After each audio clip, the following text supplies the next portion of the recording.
ఈరోజండి చాలా రుచికరమైన సాంబార్ అండి. మునక్కాయలు టమోటాలతో సాంబార్ అండి.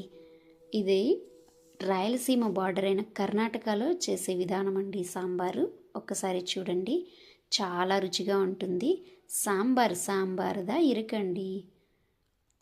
పప్పు వేసుకునేసి కందిపప్పు, కాస్త తెల్లగడ్డలు, కాస్త పసుపు వేసి ఒక 3 విజిల్స్ వచ్చేదాకా ఉడకబెట్టుకొని అలా రుద్దుకోవాలి.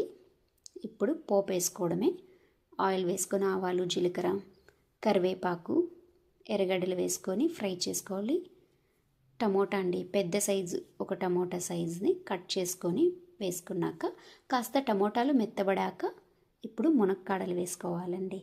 ఇక్కడ నేను ఇంగు వేయాల్సి ఉండే, మర్చిపోయాను, ఇప్పుడు వేస్తున్నానండి. ఇది కారపొడి, అలానే కాస్త ధనియా పౌడరు, జస్ట్ చిన్న స్పూన్ అయితే చాలు. అలానే పసుపు అండి, పసుపు కూడా వేసుకోవాలి.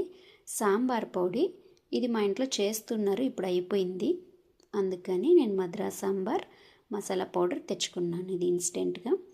చింతపండు రసం అండి, చింతపండు రసం వేసి అలానే మనం ఆల్రెడీ ఉడకబెట్టి పెట్టుకున్న దాల్ ఉంది కదా, దాల్ది అది వేసి మిక్స్ చేసుకొని బాగా తిప్పి కాస్త ఉప్పు వేసుకోవడమే.